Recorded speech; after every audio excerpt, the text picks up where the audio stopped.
Picture this: a universe so young, so unimaginably dark, that not a single star yet flickers in the endless void. This was the cosmic dawn, a time when space itself was a silent canvas waiting for its first brushstrokes of light. But then something extraordinary happened. From the primordial darkness, the very first stars ignited, colossal behemoths hundreds of times heavier than our Sun, burning fierce and fast before vanishing in spectacular explosions. These pioneers didn't just light up the cosmos, they forged the very elements that would one day become planets, oceans, and even us. Yet their story remains one of the greatest unsolved mysteries in astrophysics. How did these titans form in the absence of galaxies? What bizarre laws governed their birth in an era before time as we know it? And what clues do they hold about the fate of the universe itself? We're about to embark on a journey back to the edge of time, where the rules of physics twist into something unrecognizable. Think of it as detective work on a cosmic scale, except the crime scene is 13.8 billion years old, and the evidence is written in faint whispers of light that have traveled across eons to reach us. Telescopes like the James Webb Space Telescope are now peering into this ancient darkness, capturing ghostly images of infant galaxies so distant. Their light is a time capsule from the universe's toddler years. But with every answer comes 10 new questions. Why do some of these early galaxies defy everything we thought we knew about star formation? Could dark matter have played a role in sculpting them? And what if, just what if, the first stars weren't alone?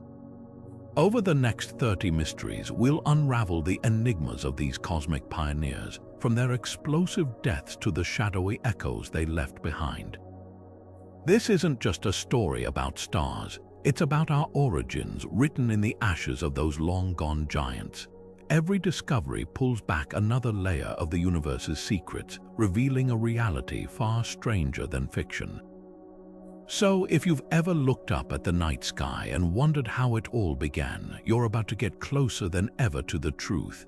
Buckle up, we're diving into the unknown. The universe wasn't always a glittering tapestry of galaxies. It began in perfect darkness, a void without a single spark. Yet within that absence, the stage was set for something revolutionary. The very first stars, known as population 3 stars, didn't just appear. They erupted into existence under conditions so extreme, modern physics still struggles to explain them. Unlike today's stars, which form from clouds laced with heavy elements like carbon and oxygen, these primordial giants had only hydrogen and helium to work with. No dust to cool the gas, no complex molecules to help it clump together, just raw, simple ingredients simmering in the aftermath of the Big Bang. So how did these cosmic pioneers overcome such impossible odds? Picture a vast, swirling cloud of gas, so massive it could dwarf entire galaxies. Gravity pulls, the cloud contracts, but without heavy elements to radiate heat away, the gas stays hot, resisting collapse. It's like trying to compress steam with your bare hands until suddenly quantum physics steps in. Tiny fluctuations in density trigger runaway collapse, and in a cosmic blink, a monstrous star is born, hundreds of times heavier than our Sun, burning at temperatures that would make modern stars look like candles. These were the ultimate overachievers, living fast, dying young, and seeding the universe with the first heavy elements in their violent supernova. Yet here's the twist: we've never actually seen one. Every star we observe today, even in the most distant galaxies, carries traces of metals, proof they formed from enriched gas. Population 3 stars remain ghostly theoretical giants, their existence inferred from the chemical fingerprints they left behind. Telescopes like the James Webb are now scanning the deepest reaches of space, hunting for their faint glow. But the closer we look, the stranger the clues become. Some early galaxies seem too bright, too mature, as if stars formed faster than our models predict. Could dark matter's invisible hand have accelerated their birth? Or were the first stars even more bizarre than we imagined? The answers lie hidden in the shadows of the cosmic dawn, waiting to rewrite the story of how light first conquered the dark. But if these first stars were so massive, so luminous, why haven't we found a single surviving population 3-star in our modern universe? It's like searching for the footprints of giants and finding only dust. The answer lies in their tragic brilliance. These stars didn't just burn, they raged. Imagine a celestial wildfire devouring itself at breakneck speed. With masses up to 300 times that of our Sun, their cores churned at temperatures so extreme they fused hydrogen into heavier elements in mere millions of years, a blink compared to our Sun's 10 billion-year lifespan. And when their fuel ran out, they didn't fade quietly. They detonated as pair instability supernova, explosions so violent they left no remnant behind, no black hole, no neutron star, just a spray of stardust that seeded the cosmos with the first heavy elements. Yet that's only half the mystery. Some theorists suggest a darker fate, that the earliest stars didn't all explode. A handful might have collapsed directly into black holes, swallowing their secrets whole. These primordial black holes could still lurk in the voids between galaxies, invisible relics of the cosmic dawn. Others propose an even wilder idea, that traces of population 3 might survive inside later generation stars. Like time capsules, ancient stars in our galaxy's halo could contain chemical echoes of those first titans, their atmospheres bearing the faintest imprint of a long-dead progenitor. The hunt for these ghosts has led astronomers to some eerie places. Take the galaxy CR7, one of the most distant ever observed. Its light, emitted when the universe was just 800 million years old, shows bizarrely strong helium lines, a possible smoking gun for population 3's aftermath. Then there's the dark star hypothesis, stars powered not by fusion but by annihilating dark matter. If they existed, their faint, cold glow could still linger undetected in the cosmic shadows. Every theory circles back to the same haunting question: did we miss them because they're gone, or because we don't yet know how to see? As telescopes probe deeper into the infrared, where the redshifted light of the earliest stars hides, we might finally catch a glimpse of their dying embers. Until then, their absence remains a silent challenge to everything we think we know about stellar evolution. The first stars didn't just vanish, they left behind a puzzle written in the elements of our very bones, daring us to decipher it. Before the first stars flickered to life, the universe endured an era of profound silence, a time astronomers call the Dark Ages. Imagine a cosmos so utterly black, not even the faintest starlight pierced the void. This wasn't just an absence of light, it was a period when the universe itself held its breath, waiting for the spark that would change everything. After the Big Bang's fiery aftermath faded, the infant universe cooled into a fog of neutral hydrogen gas stretching across space like an endless, unbroken curtain. No stars, no galaxies, no sources of energy, just darkness so complete it's almost impossible to fathom. But why is this era so shrouded in mystery? For one, light from the Dark Ages hasn't just dimmed, it's been stretched beyond recognition. The expansion of the universe has redshifted any surviving radiation into faint radio waves, buried beneath the noise of modern celestial static. It's like trying to hear a whisper in a hurricane. Even our most powerful telescopes struggle to detect these signals, leaving us with only theoretical models to piece together what happened. Yet hidden in that silence could be the key to understanding how the first stars defied the odds. The Dark Ages weren't just empty, they were a cosmic pressure cooker. Without stars to ionize the hydrogen fog, the gas remained neutral, creating a universe that was eerily uniform. But beneath that calm, tiny fluctuations in density were already at work. Gravity amplified these imperfections, pulling matter into the faintest of clumps. Some theories suggest dark matter played a stealthy role, its invisible scaffolding guiding the gas into denser pockets. Others propose that exotic physics, Perhaps even primordial black holes could have jump-started the collapse. Then, in a moment lost to time, something tipped the balance. Maybe it was a particularly dense knot of gas or the shockwave from a distant cosmic event. However it happened, the first protostars began to form, and with them, the Dark Ages met their end in a blaze of ultraviolet light.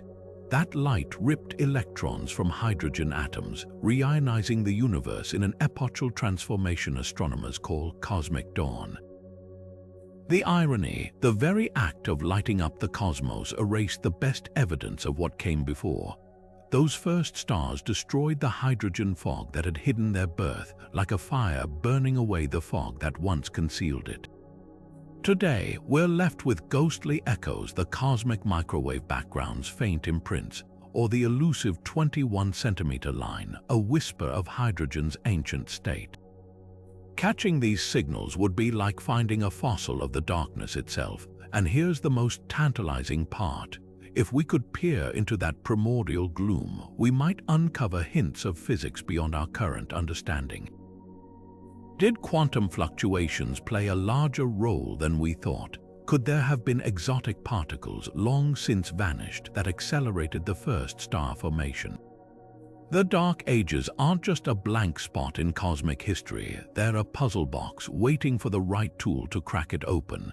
Until then, this era remains the universe's best-kept secret, a silent prologue to the spectacular story of light. Today's majestic spiral galaxies, with their sweeping arms and glowing cores, might make us think structure is a cosmic constant. But rewind time far enough, and you'd find a universe of chaos where early galaxies looked less like polished pinwheels and more like splattered paint, a riot of clumps and streams held together by gravity's fragile grip. These primordial galaxies were the cosmic equivalent of toddlers' first scribbles, energetic, messy, and full of surprises. What made them so bizarre? For starters, imagine a universe without rules, no galactic etiquette, no templates to follow, just raw gas collapsing wherever gravity pulled hardest.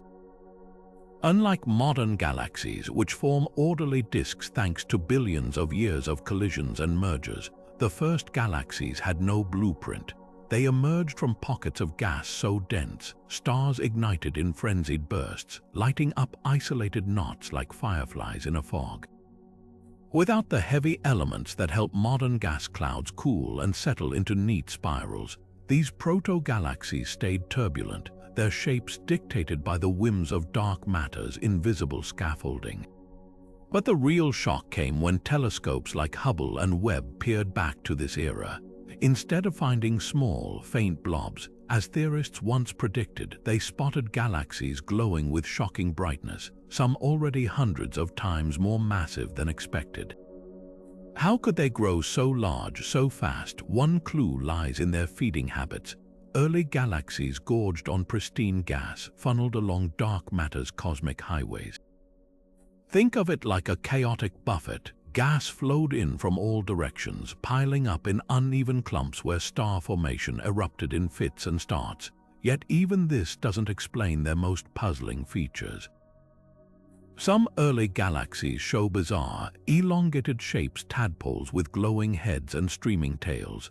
Others resemble fractured glass, all sharp edges and jagged clusters of stars. The leading theory, they were caught mid-collision, eternally frozen in the act of merging. Without the stabilizing influence of supermassive black holes which hadn't yet grown to anchor galactic centers, these galaxies remained unstable, their shapes warped by every gravitational tug of war. And then there's the role of feedback. The first stars didn't just light up these galaxies, they shook them. Supernova blasted surrounding gas outward, creating boom and bust cycles of star formation that left galaxies pockmarked with holes. Radiation from massive stars pushed gas into bizarre formations like bubbles in cosmic foam. It's a wonder anything coherent emerged at all, perhaps the most humbling realization. We might be seeing these galaxies all wrong. Their light has been stretched so far by the expanding universe that even Webb's sharp eyes capture only blurry smudges. What looks like a single clumpy galaxy could actually be multiple smaller ones overlapping in a cosmic optical illusion. Until we develop telescopes capable of zooming in further, their true shapes will remain a tantalizing enigma, one that challenges our very definition of what a galaxy is.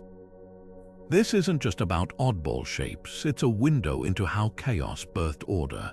Every spiral galaxy we see today, every elegant elliptical, carries echoes of that primordial anarchy. The first galaxies weren't failed versions of modern ones. They were laboratories testing which structures could survive in a universe still figuring itself out. And somewhere in their tangled starlight lies the answer to how randomness gave way to rhythm, how the cosmos learned to sculpt itself. The universe didn't just wake up from its dark ages, it was jump-started by a celestial revolution. Cosmic reionization was the moment light fought its way free, tearing through the fog of neutral hydrogen that had shrouded everything. But here's the puzzle. According to our best models, this transformation should have taken hundreds of millions of years. Instead, telescopes reveal it happened in a cosmic sprint far faster than anyone predicted. So what unleashed this torrent of light so abruptly? Picture the early universe as a vast, dark ocean, its hydrogen atoms floating like undisturbed sediment. Then the first stars switched on, their ultraviolet radiation blasting through the gas like a shockwave, stripping electrons from atoms in a process called reionization. But stars alone shouldn't have been enough. Their light was fierce but fleeting. These massive stars burned out quickly, leaving behind patches of ionized gas that should have taken eons to connect. Yet somehow, within just a few 100 million years, the entire universe went from opaque to transparent.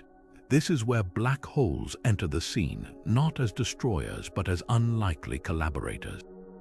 Supermassive black holes lurking in the hearts of early galaxies may have acted as cosmic accelerants. As gas spiraled into these voids, it heated up to millions of degrees, unleashing torrents of X-rays that could ionize hydrogen far more efficiently than starlight. Think of it like a wildfire. Stars provided the initial sparks, but black holes fanned the flames, carving vast bubbles of ionized gas that merged into a glowing web. But the plot thickens. Some of the earliest galaxies we've spotted seem too good at reionization, their light too intense, their black holes too active. Could dark matter have supercharged them, or was there an entire population of tiny, faint galaxies we've yet to detect, working in unison to flood the cosmos with light? The James Webb Space Telescope is now hunting for these missing players, peeling back layers of time to catch reionization in action. And then there's the twist: reionization wasn't smooth. It was a messy, uneven process, with some regions blazing clear while others clung to darkness.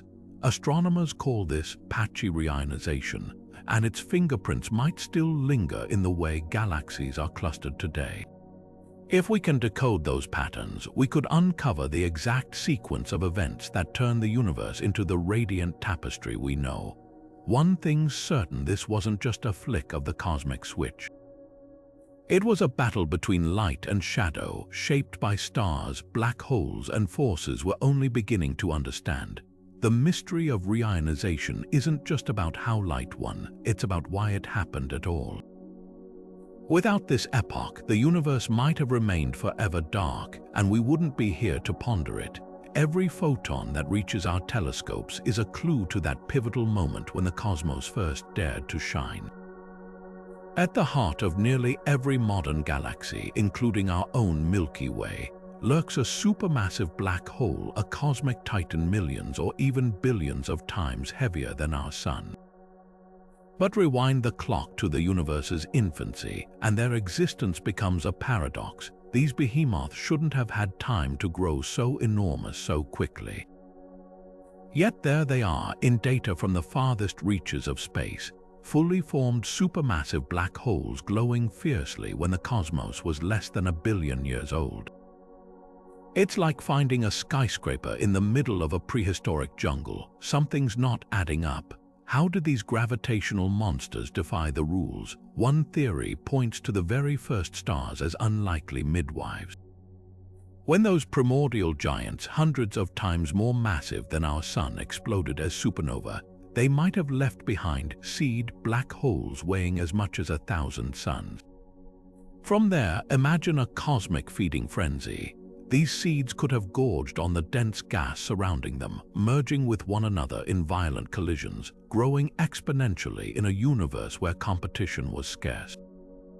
Under perfect conditions, a seed could theoretically balloon into supermassive status within a few 100 million years, but there's a catch. Even this breakneck growth has limits.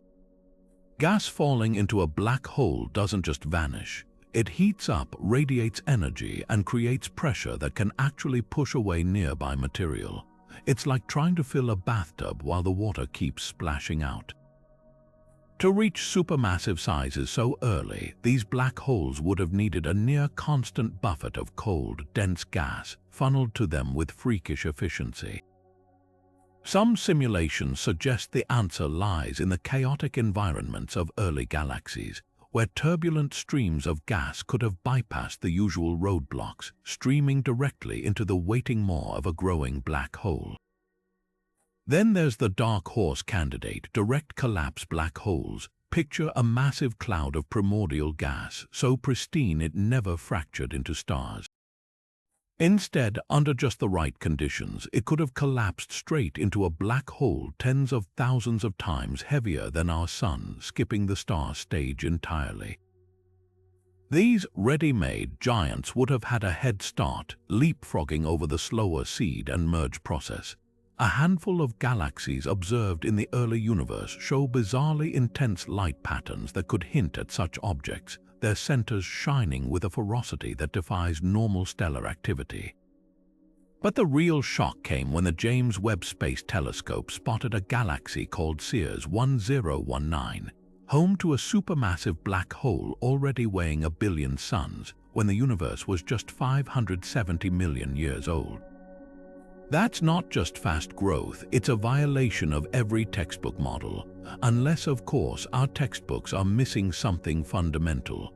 Could dark matter's gravitational pull have accelerated gas accumulation? Or was there an exotic phase of the early universe where physics itself behaved differently, allowing black holes to gain mass almost effortlessly? The implications ripple outward. If supermassive black holes formed first, did they actually shape the galaxies around them rather than the other way around? Observations show an eerie correlation between a galaxy's mass and its central black hole size, as if each grew in lockstep through some unseen dialogue. Maybe the black hole's fierce radiation regulated star formation, or their gravity sculpted the swirling gas into orderly disks. Either way, their early emergence turns galaxy formation theories upside down. Yet for all we've pieced together, these ancient black holes guard their secrets fiercely. Every answer Webb provides seems to spawn 3 new questions. Are we seeing the aftermath of impossible collisions or evidence of physics beyond our current grasp? The hunt continues, not just for how they grew, but for what their existence whispers about the universe's hidden rulebook. One thing's certain, in the darkness of the cosmic dawn, something extraordinary was brewing, and we're only beginning to trace its shadow. The first stars weren't just different in size, they were made of entirely different stuff. Imagine baking a cake without flour, eggs, or sugar, using only the 2 simplest ingredients in the universe, hydrogen and helium. That was the recipe for these ancient giants. No carbon for structure, no oxygen for combustion, none of the heavy elements we call metals in astronomy. Just pure, primal gas left over from the Big Bang, burning under conditions so extreme they'd make modern stars shudder. This simplicity came with bizarre consequences. Today's stars rely on metals like carbon and oxygen to help cool their gas clouds, allowing them to fragment into smaller, stable objects like our Sun. But the first stars had no such luxury. Their gas stayed hot and stubborn, resisting collapse until enormous masses, sometimes hundreds of solar masses, piled together. The result, stars so monstrous they operated under entirely different physics, with fusion furnaces raging at temperatures over 100,000 degrees. At those extremes, hydrogen burned not in the steady billion-year rhythm of our Sun, but in a frantic million-year sprint, and when these stars died, their explosions were anything but ordinary. Modern supernovae leave behind neutron stars or black holes, but the first stars might have vanished entirely in something called a pair instability supernova, an explosion so violent it obliterated the star down to its last atom. Here's why: at their cores, temperatures soared so high that light itself began transforming into matter. Photons spontaneously converted into electron-positron pairs, robbing the core of the pressure needed to resist gravity. The star then collapsed catastrophically, triggering a runaway fusion reaction that didn't just explode the star, it vaporized it completely, scattering pure hydrogen and helium back into the cosmos like cosmic confetti. Yet some of these stars might have escaped even this dramatic fate. A subset could have collapsed directly into black holes without a supernova at all, swallowing their secrets whole. Others may have died in fallback supernova, where part of the explosion stalled and fell back into the newborn black hole. Each scenario left distinct chemical fingerprints, or rather, the lack thereof. The universe's first heavy elements, like carbon and oxygen, were forged in these explosions, but in puzzlingly small amounts. Astronomers hunt for these ghosts by studying the most metal-poor stars in our galaxy's halo, ancient survivors that retain traces of that primordial chemistry. Stars like SMSS J0313-6708, with iron levels over 1 million times lower than our Sun's, are snapshots of the first supernova's aftermath. Some show bizarre abundance patterns, extreme carbon, but almost no iron, hinting at those pair instability explosions. Others bear the mark of hyper-energetic supernova that might have been powered by magnetic fields or rapid rotation. The real shock came when simulations revealed these stars might not have been alone. Binary systems, two stars orbiting each other, could have formed even in that pristine gas, leading to exotic collisions or vampiric mass transfers. Some models suggest the very first planets might have coalesced from the ashes of these giants, orbiting stars with no silicon for rocks, no oxygen for water, just a dark, alien world shrouded in hydrogen clouds. Every new discovery peels back another layer of the mystery. Why do some ancient stars show unexpected amounts of lithium, an element the Big Bang should have destroyed? Could magnetic fields have shaped the first stars in ways we haven't imagined? Each answer rewrites the story of how the universe climbed from simplicity to complexity, one atom at a time. The first stars didn't just light up the cosmos, they were the original alchemists, turning nothing but hydrogen and helium into the seeds of everything we know. And their chemistry, written in the oldest stars still shining today, remains their most enduring legacy. Hidden among the billions of stars in our Milky Way are rare cosmic time capsules, ancient suns so old, their atmospheres might still carry chemical echoes of the very first generation. Astronomers call this search stellar archaeology, and it's like trying to find a single faded parchment in a vast library built over billions of years. The challenge: these relics are vanishingly rare, and their stories are written in elements we're only just learning to decode. Take the star known as He-1523-0901, discovered lurking in our galaxy's halo. It's one of the most metal-poor stars ever found, with iron levels 500,000 times lower than our Sun's. But here's what makes it extraordinary. Its composition includes unexpected spikes of carbon, nitrogen, and oxygen elements that shouldn't exist in such abundance unless they were forged in the explosion of a first-generation star over 13 billion years ago. It's as if we've found a fossilized ripple from one of the universe's earliest supernova, preserved in the stellar equivalent of amber. Yet even stars like this are mere second-generation survivors. The true first star's population, 3 likely died out forever ago, leaving only their chemical footprints behind. So why can't we find more of these ancient messengers? Blame cosmic evolution. The early Milky Way was a chaotic place where collisions and mergers diluted primordial stars with younger, metal-rich material. Most were shredded apart, their atoms scattered into the galactic blender. The few that endured are needles in a haystack, hiding in the sparse outer reaches of our galaxy's halo, where the pollution of later generations couldn't reach them.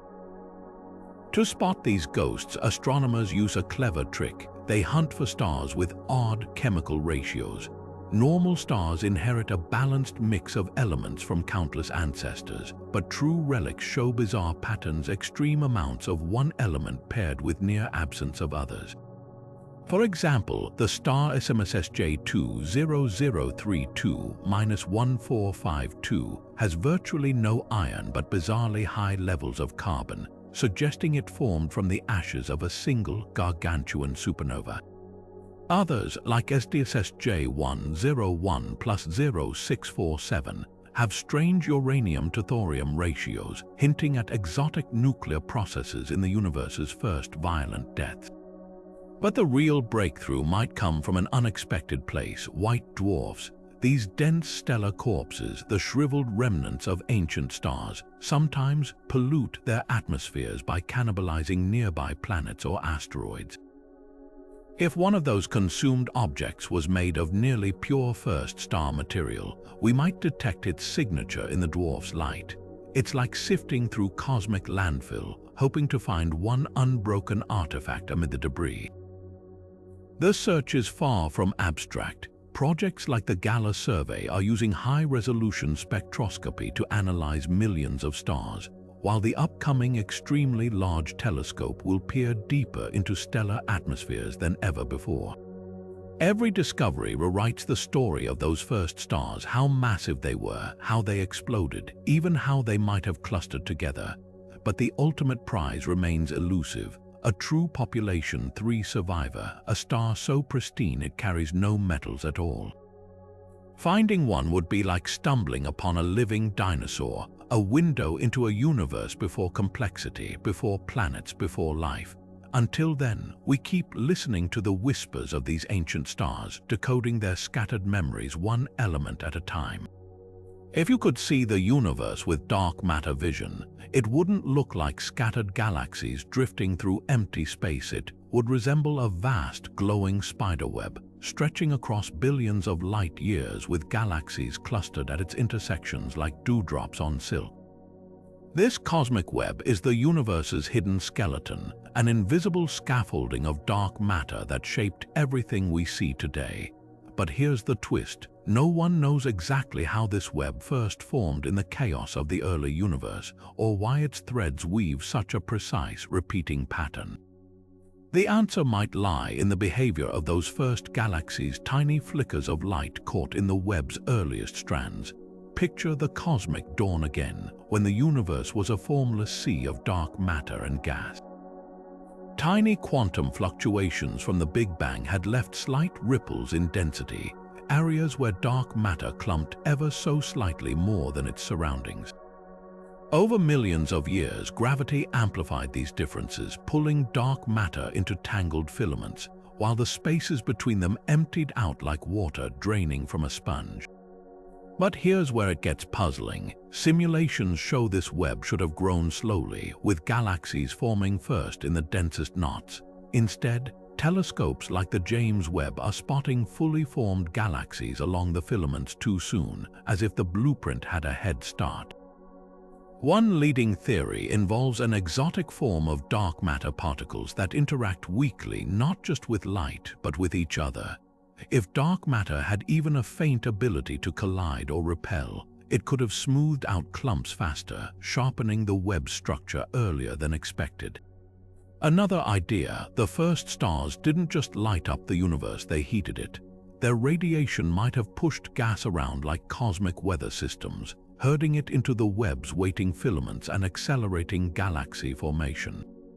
But the web's biggest secret might be its sound. In the early universe, oscillations rippled through the primordial plasma like sound waves in water, leaving faint imprints in how galaxies are spaced today. Astronomers call this the Baryon acoustic oscillation scale, a relic echo from the universe's first 500,000 years that still dictates where galaxies cluster. It's as if the cosmos froze its own fingerprint into the Webb's design. Now, the James Webb is mapping these filaments in unprecedented detail, chasing a question that rewrites cosmic history. Did the Webb shape galaxies, or did galaxies shape the Webb? Some regions show galaxies aligned like pearls on a string, following dark matter's hidden currents. Others reveal voids so empty they defy explanations, areas where the Webb seems to have missed stitching a thread.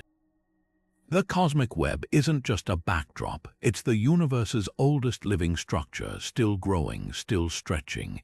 Every new galaxy survey peels back another layer, revealing how perfectly chaos conspired to build order.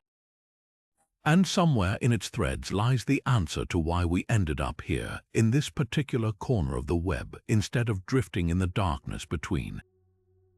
The universe had a growth spurt we still can't explain. When the James Webb Space Telescope peered back to a time when the cosmos was barely 3% of its current age, it didn't find the expected fledgling galaxies, small, fragile things fumbling their first stars. Instead, it captured monsters, galaxies like GZ91, already weighing a staggering 170 billion suns when the universe was just 500 million years old. That's like finding a fully grown oak tree sprouting from a sapling overnight.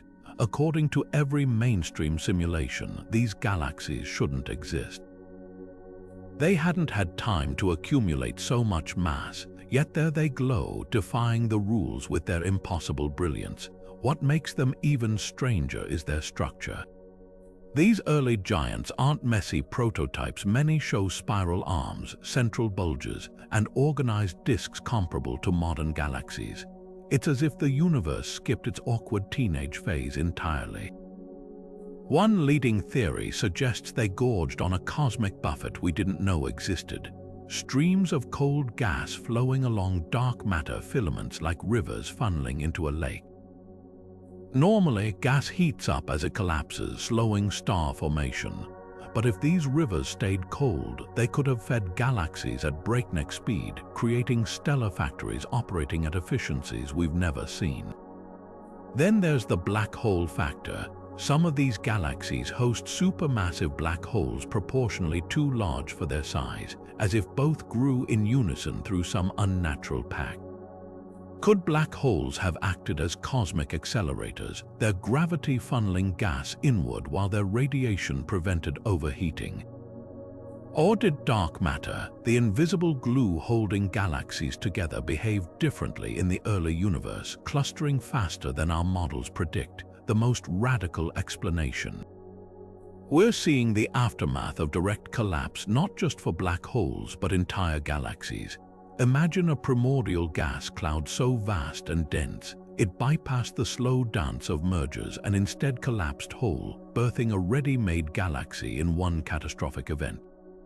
A handful of observed galaxies show chemistry supporting this, stars with near-identical ages suggesting they formed in a single, synchronized burst rather than gradual accumulation. Yet every answer raises new questions. If cold gas streams were the secret, why don't we see their remnants in later galaxies?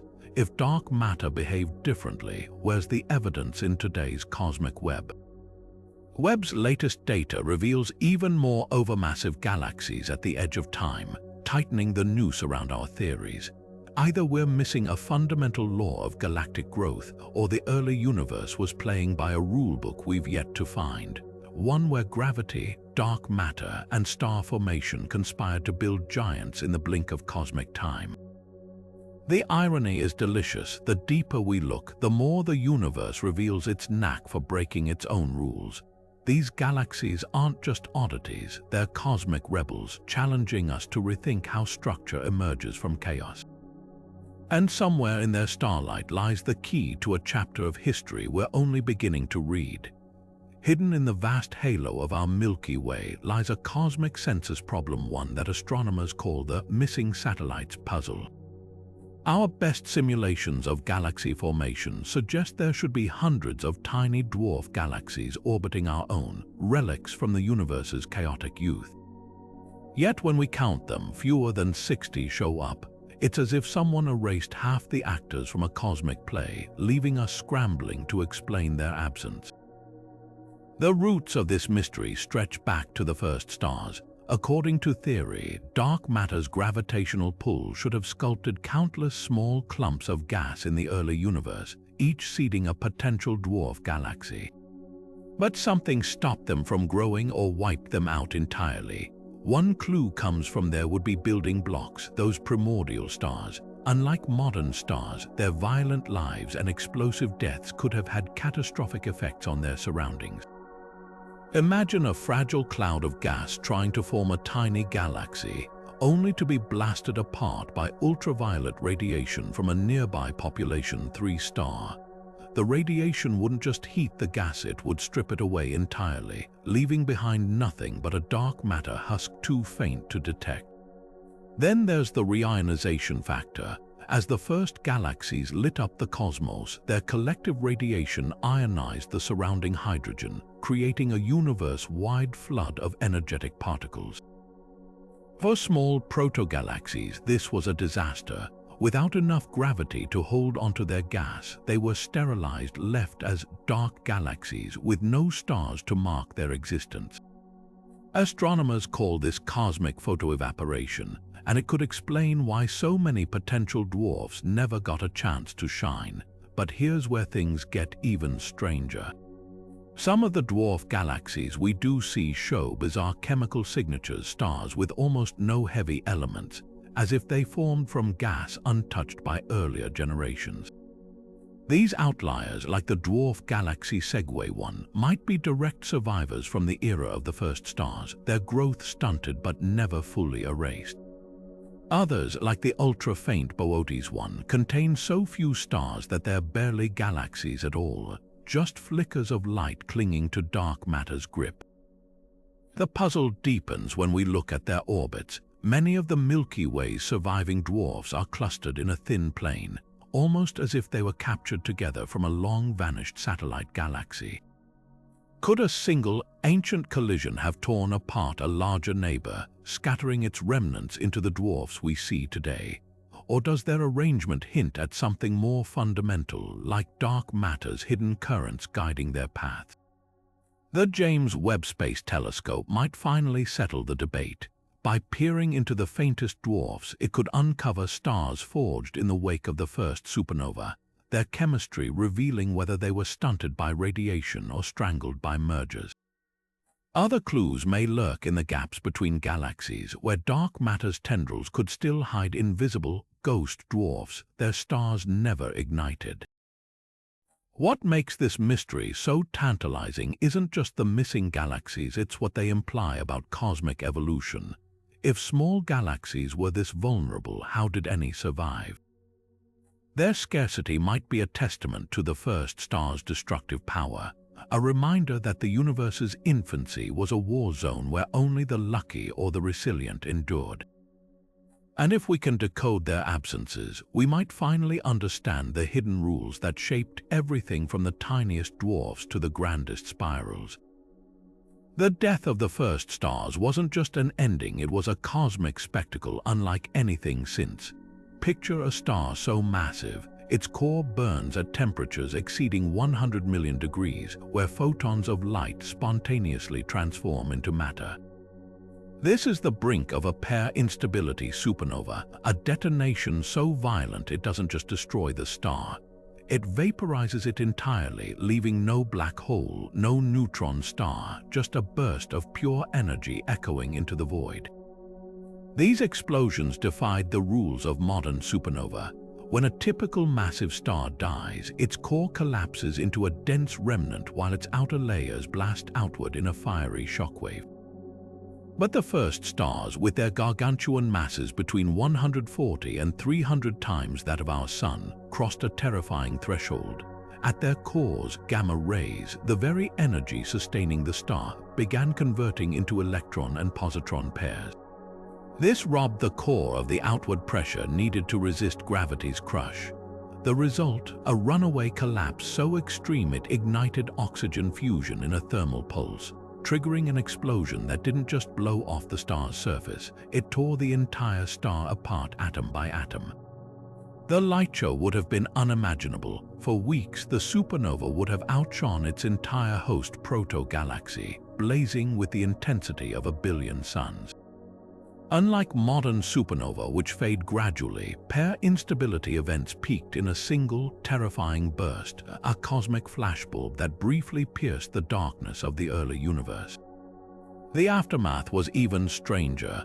These explosions spewed forth vast amounts of heavy elements like silicon and iron, but in bizarrely pure ratios. Without pre-existing metals to seed complexity, the ejecta formed pristine clouds of simple molecules, the first building blocks for future stars and planets. Yet some of these stars might have cheated oblivion. Theoretical models suggest that if a first star's mass hovered just below the pair instability threshold, it could have collapsed directly into a black hole without a visible explosion, a silent demise leaving no chemical trace. Others may have experienced fallback supernova, where part of the explosion stalled and collapsed back into the newborn black hole, creating a peculiar mix of elements.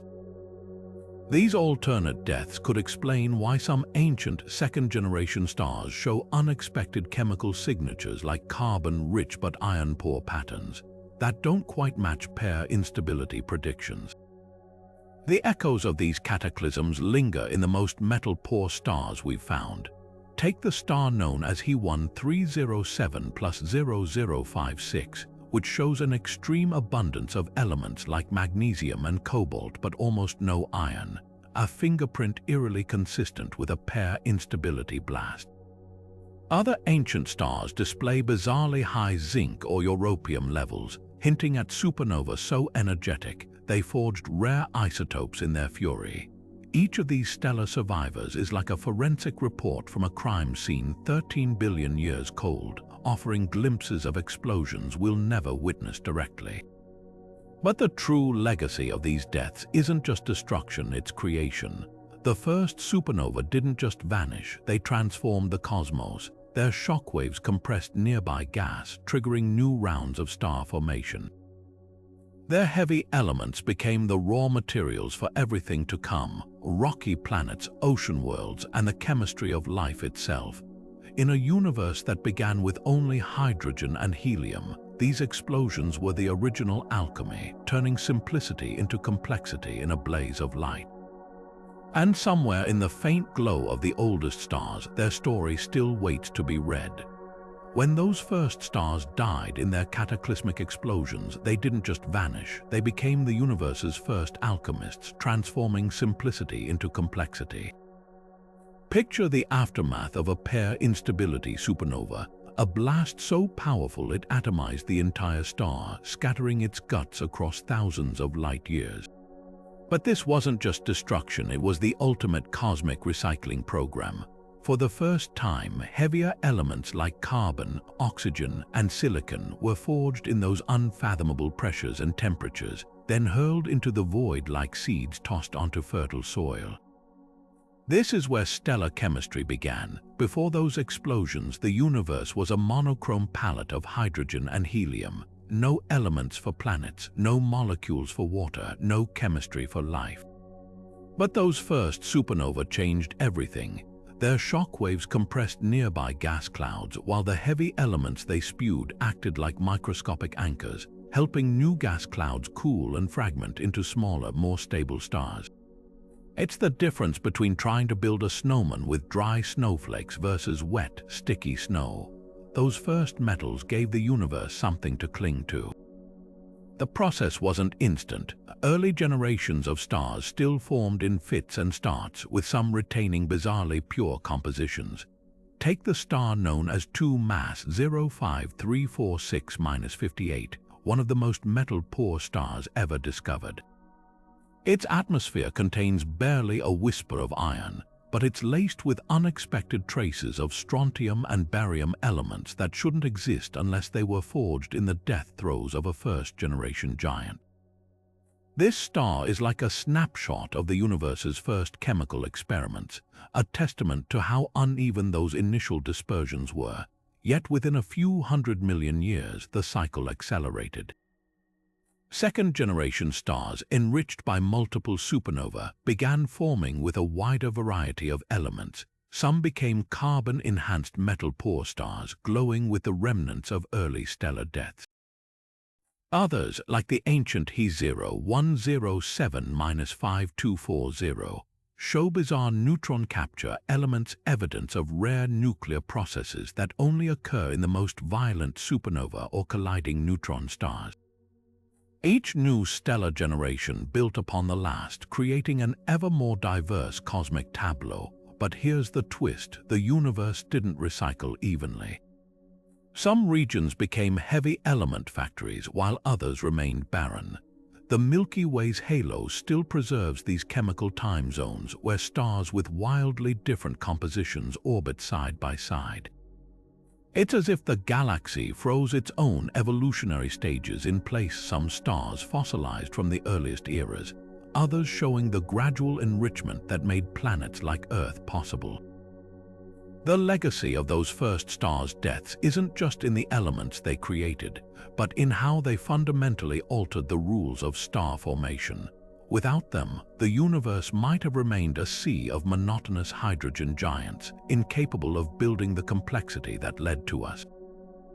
Every carbon atom in your body, every iron molecule in your blood, traces back to those explosive origins, stellar ashes spun into gold across billions of years.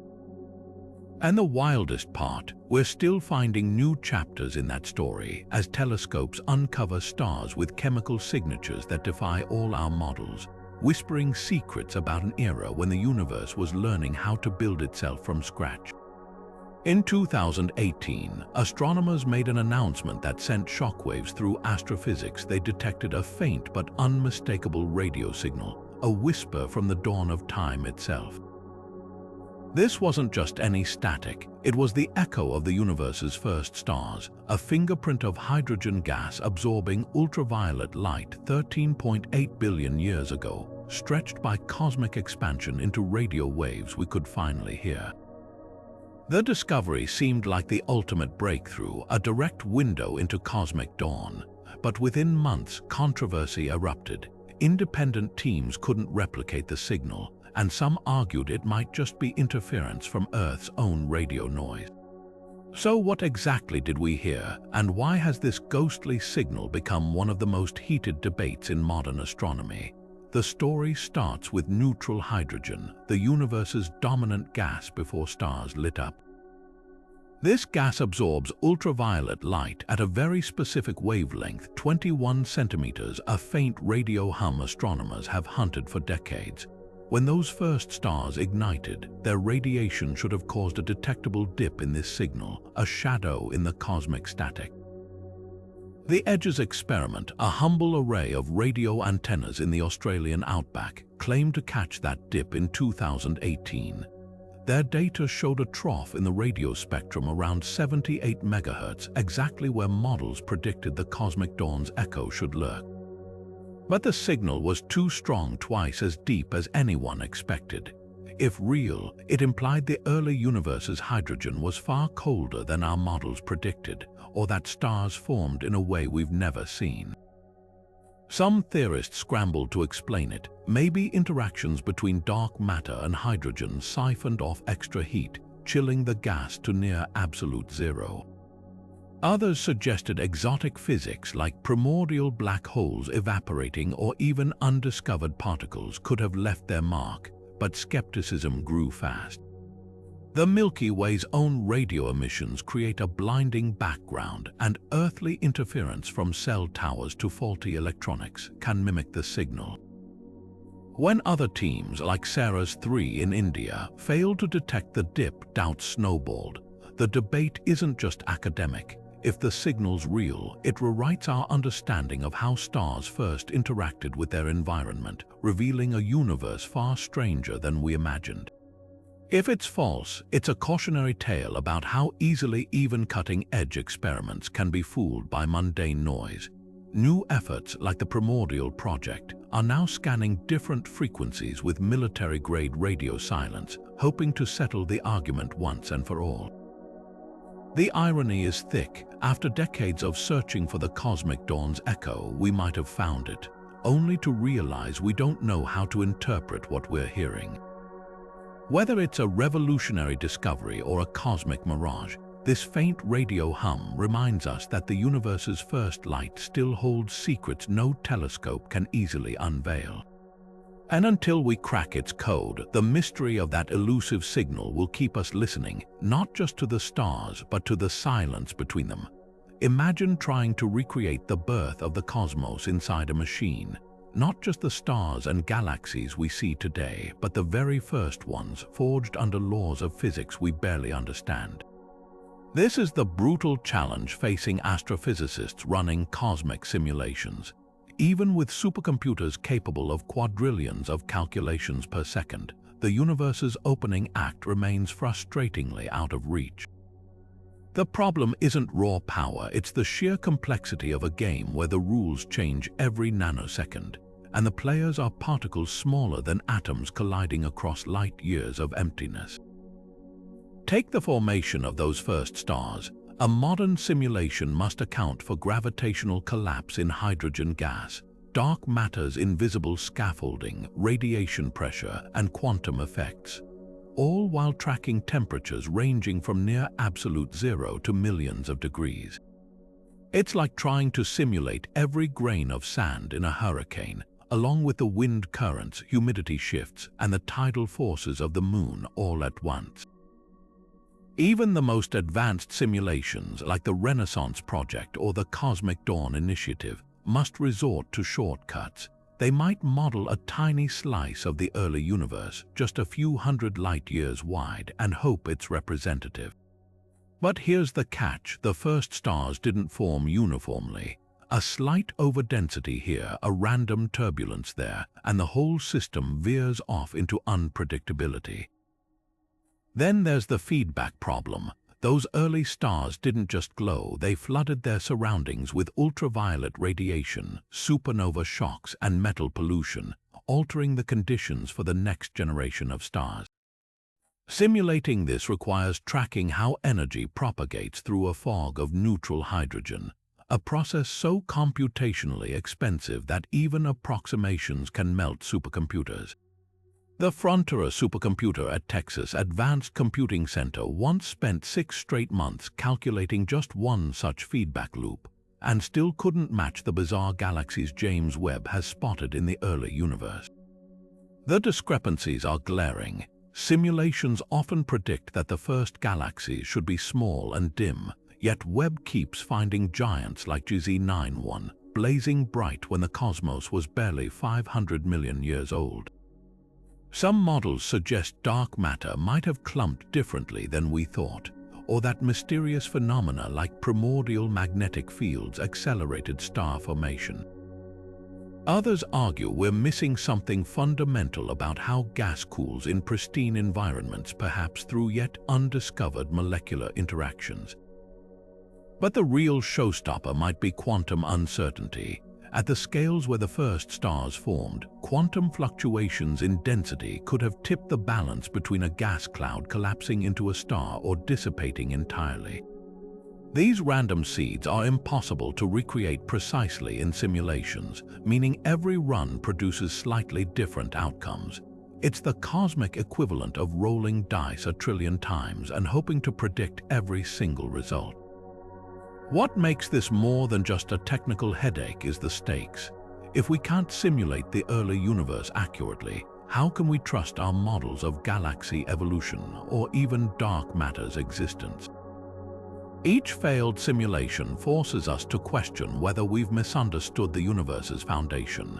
Yet there's hope. New machine learning techniques are teaching simulations to learn from real telescope data, iterating closer to reality.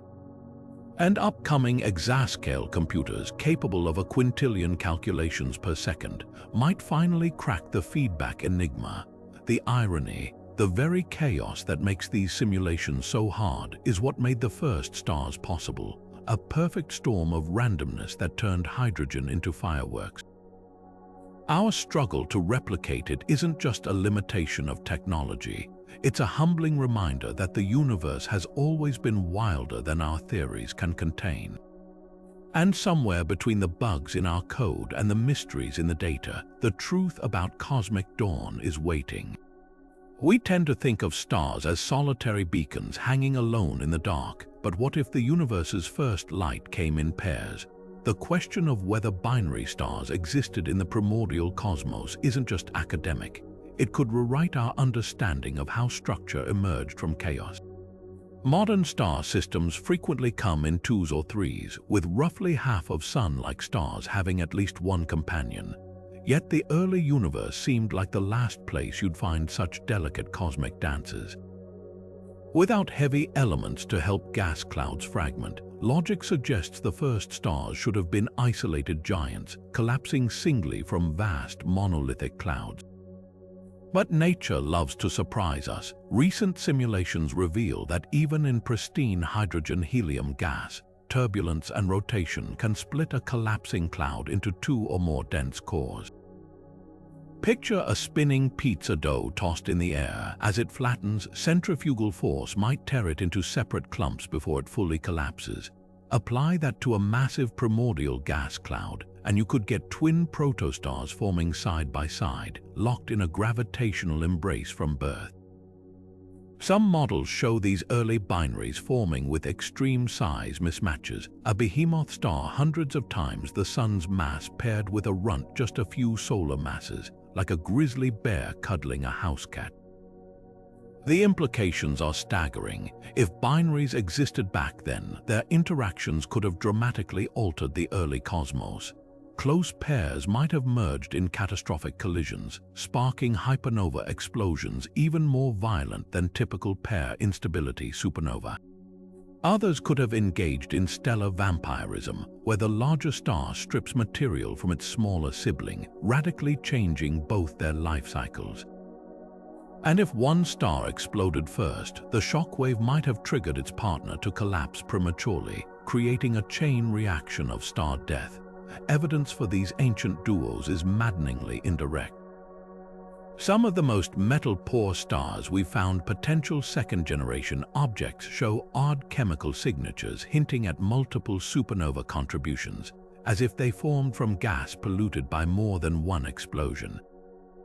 Then there's the curious case of binary black holes detected by gravitational wave observatories like LIGO. A few of these pairs have unexpectedly high masses, leading some theorists to speculate they might be relics of primordial binaries, stars born together, died together, and remained bound even as black holes. The debate gets stranger when you consider dark matter's potential role. If certain types of weakly interacting dark matter particles accumulated in the first star's cores, their annihilations could have provided extra pressure, stabilizing binary systems that would otherwise tear apart. Alternatively, binary stars might explain why some early galaxies appear too bright. Their paired stars could have pumped out more ultraviolet radiation than single stars, supercharging reionization. The answer could lie hidden in the Milky Way's halo, where astronomers are hunting for surviving second-generation binaries with matching chemical fingerprints. Finding two ancient stars with identical, bizarre compositions would be smoking gun evidence they formed from the same primordial binaries debris. Until then, the mystery lingers. Did the universe's first light flicker alone, or was it always a conversation between cosmic twins? The solution might not just reveal how stars form, but whether companionship is written into the fabric of reality itself. Some of the earliest galaxies blaze with a brilliance that defies logic, glowing far brighter than our best models predict, as if the universe cheated its own rulebook. Take galaxy GN11, spotted shining with shocking intensity when the cosmos was a mere 400 million years old. Based on everything we know about star formation, it shouldn't exist at all, let alone outshine modern galaxies 10 times its size. So what's powering these cosmic overachievers? The answer might rewrite how we think galaxies grow and what lurks in their hearts. One leading suspect is a frenzy of star formation unlike anything seen since. Picture a celestial factory operating at maximum capacity, churning out stars hundreds of times faster than the Milky Way does today. In the early universe's dense, unpolluted gas clouds, gravity could have worked overtime, collapsing vast reservoirs into stellar nurseries where suns ignited in relentless waves. Some simulations suggest these galaxies might have formed stars in bursts, short, violent episodes where thousands of massive stars flared to life simultaneously, flooding their surroundings with ultraviolet light. But there's a catch. Even this breakneck pace struggles to explain the sheer luminosity of galaxies like EGSI 8P7, whose light suggests stellar birth rates that border on impossible. Then there's the black hole wildcard. Supermassive black holes lurking in these galaxies' cores could be masquerading as starlight. As gas spirals into these voids, it heats to millions of degrees, unleashing torrents of radiation that outshine entire star clusters. Some of the brightest early galaxies show light signatures eerily similar to modern quasars, hints that their central black holes might be in hyperactive feeding modes, gorging on gas at rates we've never observed in the local universe. But how did these black holes grow so massive so fast? One controversial idea suggests they formed directly from collapsing primordial gas clouds, skipping the star stage entirely and emerging as ready-made giants. But the plot thickens when you study their colors. Certain early galaxies glow with a strange blue tint, their light skewed toward higher energies. This could mean they're dominated by massive, short-lived stars burning at extreme temperatures, stars so huge they make today's blue supergiants look like candle flames. Others show hints of unexpected infrared emissions, suggesting hidden reservoirs of dust that shouldn't exist in such young systems. Dust forms from heavy elements forged in supernova, yet these galaxies appear too young to have hosted multiple star generations. Unless, of course, the first stars produced dust far more efficiently than we thought, or something else entirely is at play, the darkest horse in this race. Dark matter annihilation. If certain types of dark matter particles collide and decay within these galaxies, they could release bursts of energy, adding an invisible power source to the mix. It's a fringe theory, but some researchers argue it might explain why a handful of early galaxies cluster in ways that defy gravitational models, as if an unseen hand is stoking their fires from within. The James Webb Space Telescope is now peeling back layers of this mystery, analyzing these galaxies' spectra for clues. Already, it's found emissions lines suggesting temperatures and densities that don't match any known star-forming regions. Whether the answer lies in physics we understand or forces we've yet to discover, one thing's clear: the early universe didn't play by the rules we wrote for it. And every blindingly bright galaxy is a flare shot into the darkness, daring us to rethink how light first conquered the cosmos. Before the first stars could ignite, before galaxies spiraled into being, the universe had to learn a new language: chemistry. In the crushing heat of the Big Bang, only solitary atoms existed, too energetic to bond. But as the cosmos expanded and cooled around 100,000 years after time began, an unlikely molecular handshake occurred. A helium atom shared its electrons with a lonely hydrogen ion, forming helium hydride, the universe's very first molecule. This fragile partnership, written in the sparse periodic table of the early cosmos, was more than a curiosity. It was the spark that set the stage for everything to come. Why does this matter? Because molecules are the universe's cooling system. A single atom can only shed heat by emitting light at specific wavelengths, but molecules vibrate, rotate, and collide in ways that allow them to radiate energy across a spectrum. When helium hydride formed, it gave the primordial gas a way to release heat far more efficiently, like swapping a single-speed bicycle for a multi-gear racer. This cooling effect was subtle but transformative. As pockets of gas lost energy, they could contract further under gravity's pull, setting the dominoes in motion for the first star-forming clumps. Yet helium hydride wasn't acting alone. Soon after, molecular hydrogen, two hydrogen atoms bound together, emerged as the universe's chemical workhorse. Unlike its helium-based predecessor, hydrogen molecules could form in greater quantities and cool gas even faster. Simulations suggest these molecular pioneers allowed gas clouds to fragment into smaller, denser cores, effectively dropping the minimum mass needed for collapse. Without them, the first stars might have remained impossibly massive, burning out before they could seed future generations. The hunt for these primordial molecules reads like a cosmic detective story. For decades, helium hydride existed only in theory until 2019, when the SOFIA Airborne Telescope detected its fingerprint in a modern nebula, proving it could survive in space. Meanwhile, astronomers scour the most distant quasars for shadows cast by early molecular hydrogen, using their absorption lines as a time capsule of chemistry's dawn. The latest breakthrough came from the ALMA array, which spotted signs of hydrogen deuteride, a heavy hydrogen variant, in a galaxy so far away its light dates back to just 750 million years after the Big Bang. But the plot has twists. Some regions of the early universe show puzzlingly low molecular abundances, as if an invisible force suppressed their formation. One theory points to ultraviolet radiation from the first stars, which could have broken apart molecules faster than they assembled. Another suggests dark matter's gravitational tugs stirred the gas too violently for stable bonds. The real surprise, even trace amounts of these molecules could have tipped the scales. Modern lab experiments reveal that just one helium hydride molecule per 10 million hydrogen atoms accelerates cooling enough to jumpstart star formation, a whisper that echoes across billions of years. What makes this mystery so captivating isn't just the chemistry, it's the sheer improbability. In a cosmos ruled by gravity's brute force, these delicate molecular partnerships emerged against all odds, bending the universe toward complexity.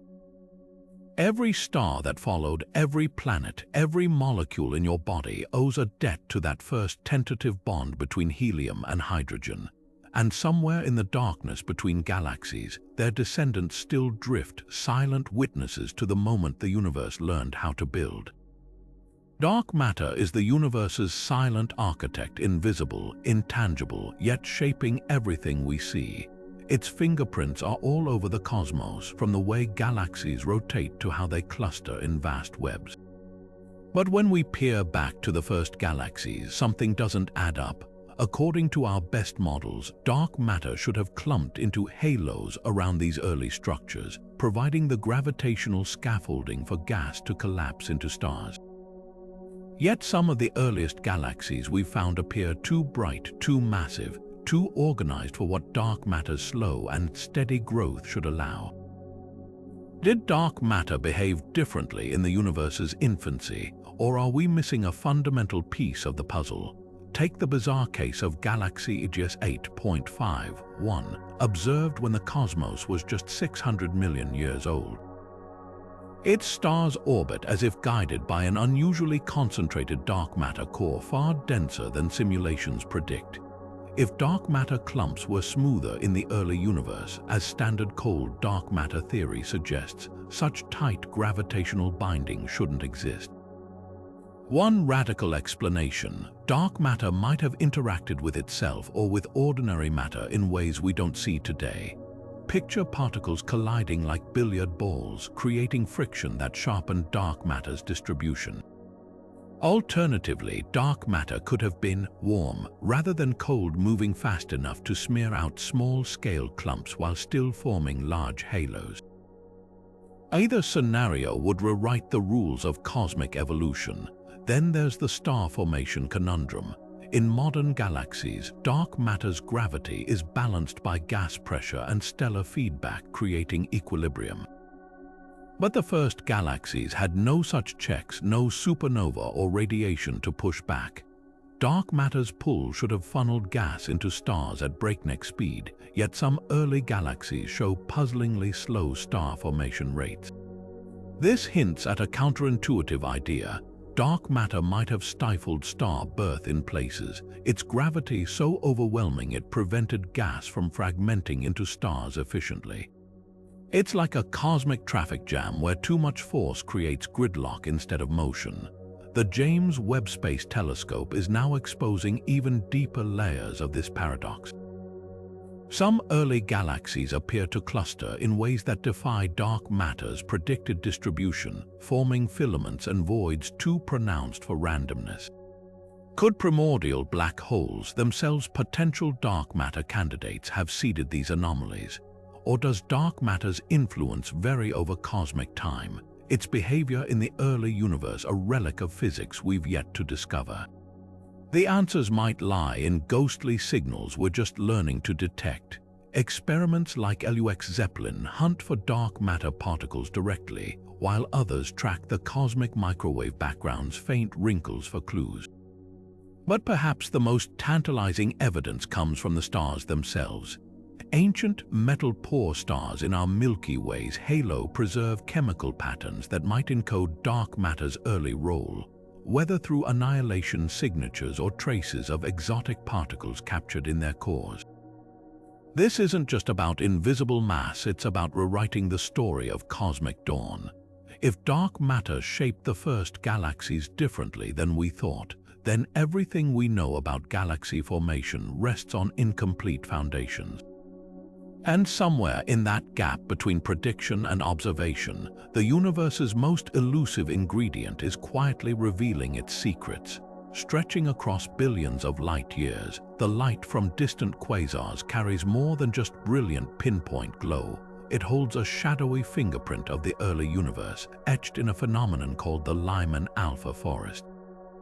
As this ancient light journeys to Earth, it passes through countless clouds of hydrogen gas, each one absorbing specific wavelengths and leaving behind dark absorption lines in the quasar's spectrum.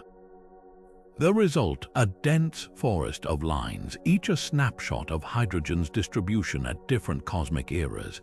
But this isn't just a celestial barcode, it's a time machine, revealing how the first stars and galaxies sculpted the universe's primordial gas. What makes these absorption lines so revealing is their intimate link to reionization. When the first stars ignited, their ultraviolet radiation began stripping electrons from hydrogen atoms, carving ionized bubbles in the cosmos. The Lyman alpha forest captures this transition in stunning detail. In regions untouched by starlight, neutral hydrogen absorbs light strongly, creating deep troughs in the quasar spectrum. But where radiation penetrated, the lines weaken or vanish entirely, marking the frontiers of the universe's great enlightenment. By mapping these patterns, astronomers have reconstructed the timeline of reionization and stumbled upon something odd. The process wasn't uniform. Some hydrogen clouds remained stubbornly neutral long after their neighbors had ionized, as if shielded by unseen forces. The forest holds even darker secrets. Occasionally, certain lines appear too deep, betraying pockets of hydrogen so cold and dense they defy explanation. One theory points to dark matter's gravitational grip, compressing gas into filaments colder than models predict. Another suggests these are the ghosts of mini-halos, tiny clumps of dark matter that trapped hydrogen but never formed stars. These shadows might be the only remnants of structures too faint for telescopes to see directly, a cosmic fossil record hiding in plain sight. Then there's the mystery of the Lyman alpha blobs, vast clouds of glowing hydrogen spanning hundreds of thousands of light years. Found in the early universe, these enigmas shine far brighter than the surrounding forest, their light unabsorbed. Are they illuminated by hidden galaxies, their starlight scattered by gas? Or could they be evidence of colossal dark matter halos, funneling gas into luminous beacons? The answer might reshape our understanding of how the first large-scale structures emerged. The forest's greatest gift is its granularity. While telescopes like the James Webb capture galaxies as fuzzy smudges, the Lyman alpha lines reveal the gas between them, the cosmic highways and backwaters where the real story of reionization unfolded. Already, this data has overturned assumptions. Some regions ionized earlier and faster than models predicted, suggesting the first stars formed in clustered bursts rather than a steady drizzle. Other patches remained neutral far longer, hinting at vast cosmic deserts where starlight struggled to penetrate. Decoding this forest is like reconstructing a prehistoric landscape from fossilized raindrops. Each line, each gap, each anomaly whispers clues about the forces that shaped the universe's adolescence. And as astronomers refine their spectral tree rings, they're uncovering a truth far stranger than fiction. The dawn of light wasn't a sunrise, it was a wildfire, burning unevenly through a cosmos unprepared for its brilliance. When those first stars ignited, they didn't just burn, they spun, churning their primal hydrogen and helium like cosmic blenders. But how fast? The rotation of these ancient titans isn't just a minor detail. It's the key to understanding why some lived fleeting, violent lives while others burned steadier, shaping the chemistry of the universe in wildly different ways. Picture a star with the mass of 100 suns, spinning so fast its equator bulges outward, fighting centrifugal force just to hold itself together. Models suggest these first stars could have rotated at speeds up to 500 kilometers per second, 10 times faster than modern massive stars. That dizzying spin would have stirred their cores like a whirlpool, mixing fusion products more efficiently and extending their lifespans by preventing fuel from stagnating at the center. A slower rotator, by contrast, would have burned through its hydrogen in a frenzied rush, collapsing into a supernova sooner. But rotation did more than dictate lifetimes, it shaped the very elements these stars forged. A rapidly spinning star's interior becomes a crucible of extreme physics, where hydrogen fuses into heavier elements at breakneck speed. The mixer-like motion dredges up carbon and oxygen from the core, flinging them outward where they can be blasted into space during a supernova. This could explain why some ancient second-generation stars show unexpected abundances of these elements, echoes of the first star's dizzying dance. Then there's the magnetar scenario. If a first star spun fast enough, its death could have birthed a magnetar, a neutron star with a magnetic field a quadrillion times stronger than Earth. Such an object's violent birth might explain certain ultra-bright supernova observed in the early universe, explosions too luminous to stem from ordinary stellar deaths. Yet not all first stars were cosmic speed demons. Some simulations suggest turbulence in collapsing gas clouds could have braked their rotation, leaving them to spin as sedately as modern stars. These slow rotators would have lived and died differently, their quieter fates producing alternate chemical signatures. Finding traces of their descendants, stars with bizarrely low zinc or cobalt levels, could reveal which spin style dominated the cosmic dawn. The answer might lie in gravitational waves. If black hole mergers detected by LIGO include remnants of the first star's collapsed cores, their spin rates could betray their origins.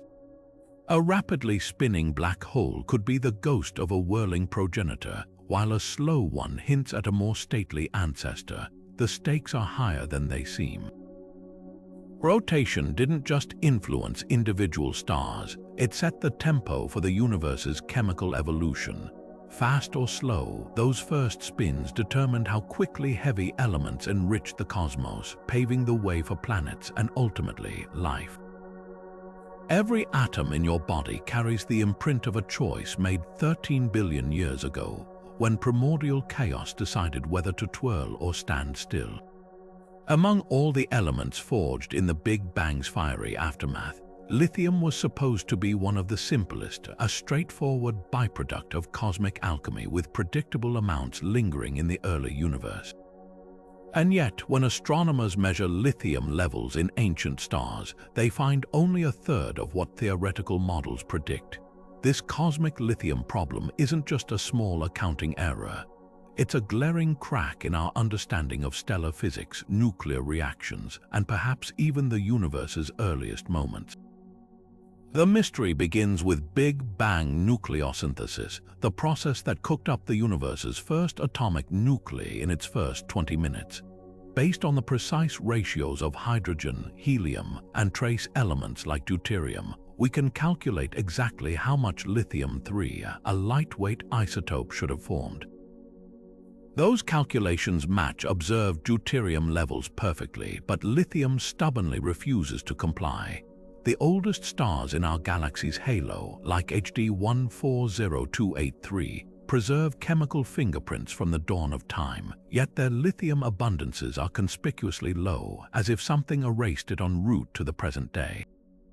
One leading suspect, the first stars themselves, these primordial giants with their blistering internal temperatures and convective maelstroms, might have acted as lithium destroyers. At temperatures above 2.5 million degrees common in massive stars, lithium nuclei become unstable, fusing into heavier elements like helium almost instantly. If population 3 stars churned their cores more vigorously than modern stars, they could have efficiently incinerated their lithium reserves before ever releasing them into space. Alternatively, their powerful stellar winds might have ejected lithium-rich material early, exposing it to destructive cosmic rays that shattered the fragile nuclei. But there's a problem with this explanation. Even if the first stars obliterated lithium, their supernova should have recreated some via high-energy particle collisions, yet second-generation stars still show the deficit. This points to an even stranger possibility. Lithium might have vanished before the first stars formed. Some theories suggest exotic physics in the early universe, like interactions with hypothetical dark matter particles, could have selectively broken apart lithium nuclei, leaving other elements untouched. Others propose that our models of Big Bang nucleosynthesis are incomplete, perhaps due to overlooked quantum effects or fluctuations in the primordial plasma's density. The plot thickens when we look beyond the Milky Way. Quasar spectra, which sample intergalactic gas clouds untouched by stars, also show oddly depleted lithium. This suggests the problem isn't confined to stellar processing. It's woven into the fabric of cosmic evolution itself. Could there be unknown nuclear reactions occurring in the diffuse plasma between galaxies? Or does lithium's fragility make it uniquely vulnerable to destruction over billions of years? Recent lab experiments have only deepened the intrigue. When physicists recreate lithium formation under Big Bang-like conditions, the numbers still don't add up, implying the discrepancy might lie in our understanding of particle physics itself. Some researchers speculate that an undiscovered subatomic process, perhaps involving neutrinos or actions, could have altered lithium production rates in the universe's first seconds. Others wonder if space's expansion rate varied slightly from our assumptions. Tweaking nuclear reaction yields just enough to skew the results. What makes this puzzle so captivating isn't just the missing lithium, it's what its absence reveals about the universe's hidden rulebook. Every discrepancy forces us to confront how little we truly know about the cosmic dawn's finer details. Whether the answer lies in stellar furnaces, dark matter's shadowy influence, or gaps in fundamental physics, one thing's clear: the universe's smallest elements might hold its biggest surprises. And until we solve this elemental whodunit, the lithium problem remains a silent challenge to our cosmic origin story. Magnetic fields weave through the cosmos like invisible threads, guiding gas clouds and shaping galaxies. But when did this hidden force first emerge? The answer might rewrite our understanding of the early universe. Modern galaxies are laced with magnetic fields strong enough to deflect cosmic rays and sculpt spiral arms, yet their origins remain baffling. Did these fields arise gradually over billions of years, or were they there from the very beginning, lurking in the chaos of cosmic dawn? Consider the puzzle of Galaxy LS 073.1, one of the oldest galaxies ever observed. When astronomers analyzed its light, they detected subtle hints of polarization, a telltale sign that magnetic fields were already at work when the universe was less than 1 billion years old. That's far sooner than most models predicted. If confirmed, it implies these fields didn't slowly build up from scratch. They might have been primed by processes we've yet to uncover. One radical theory suggests quantum fluctuations during the Big Bang could have imprinted faint magnetic seeds into the fabric of space itself, like cosmic static clinging to the newborn universe. But how could such fragile fields survive the turbulence of the early cosmos? Without stars or supernova to amplify them, primordial magnetic lines should have dissipated like whispers in a hurricane. Unless, of course, the first galaxies had a secret amplifier, turbulence from collapsing gas clouds might have acted like a dynamo, twisting and stretching weak fields into coherent patterns. Imagine stirring a cup of coffee with a spoon. The swirling motion can generate tiny currents. In the early universe, similar motions in ionized gas could have amplified magnetic fields exponentially, transforming faint ripples into powerful cosmic scaffolds. The stakes are higher than they seem. Magnetic fields don't just decorate galaxies, they fundamentally alter how stars form. In modern nebulae, these fields slow down collapsing gas clouds, preventing fragmentation and birthing fewer, more massive stars. If the first galaxies lacked magnetic resistance, their star formation could have been a free-for-all, with gas collapsing into stars at breakneck speed. This might explain why some early galaxies appear overly bright, their stellar factories operating without the brakes magnetic fields provide. Yet there's a counterintuitive twist. Recent simulations show that even weak primordial fields could have had the opposite effect, accelerating star birth by channeling gas into dense filaments. It's like comparing a haphazard pile of kindling to neatly stacked logs. The organized flow might ignite stellar fires more efficiently. This could solve another mystery: why some ancient galaxies formed stars in synchronized bursts rather than steady trickles. The hunt for clues extends beyond distant starlight.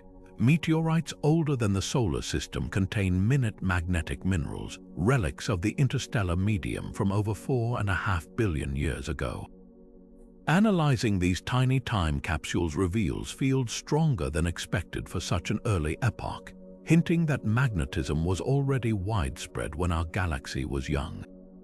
The implications ripple outward. If magnetic fields emerged with the first galaxies, they might have played a hidden role in every cosmic milestone since, guiding the growth of black holes, steering galactic collisions, even shaping the chemistry of life-bearing planets. And as telescopes like the Square Kilometre Array begin mapping magnetic fields across cosmic time, we might finally glimpse the moment this invisible hand first grasped the universe's reins. Until then, the mystery lingers. Were magnetic fields midwives to the first stars, or did they arrive just in time to tame the chaos? The answer could redefine our place in a cosmos threaded with unseen forces. Dust is the universe's silent alchemist, a seemingly humble ingredient that holds the key to building everything from planets to life itself. But here's the cosmic riddle. Telescopes have spotted dust in galaxies so ancient they existed when the universe was less than 700 million years old. That's like finding sandcastles on a beach that just formed. Where did this dust come from so early, and how did it survive the violent chaos of the cosmic dawn?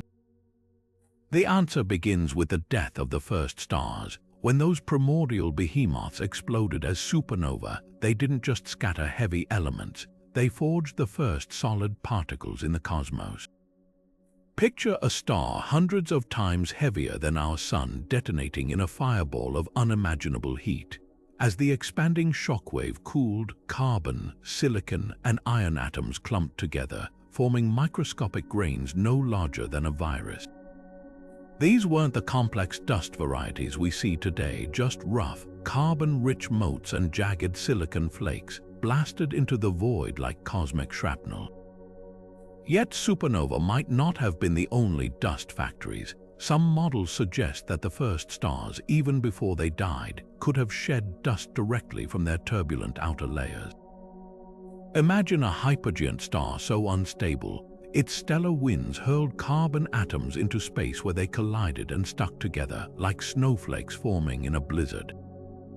This live star dust would have been extraordinarily rare, but in a universe without competition, even a few grains per star could have seeded entire galaxies. The real shock came when the James Webb Space Telescope detected dust in galaxy GNZ11, a relic from when the cosmos was just 400 million years old. This discovery defied expectations. There hadn't been enough time for multiple star generations to enrich the galaxy so thoroughly. One explanation: pair instability supernova, those universe-shattering blasts that vaporized entire stars, might have produced dust more efficiently than anyone predicted. In simulations, these explosions' unique shock waves create perfect conditions for rapid grain formation, like a cosmic stamp press forging particles in the fire. But dust's early appearance isn't just a curiosity, it's a game changer. Without dust, the universe would lack the tools to build complexity. Dust grains act as cosmic refrigerators, radiating heat away from gas clouds and helping them collapse into new stars.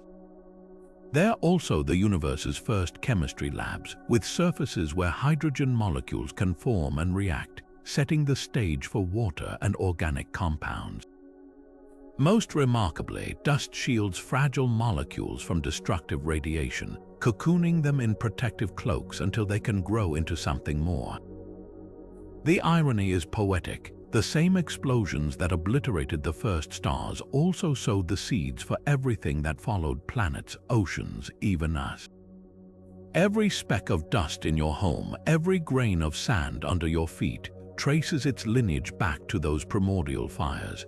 And as telescopes probe deeper into the infrared, where dust's thermal glow hides, we might finally uncover the full story of how emptiness learned to build.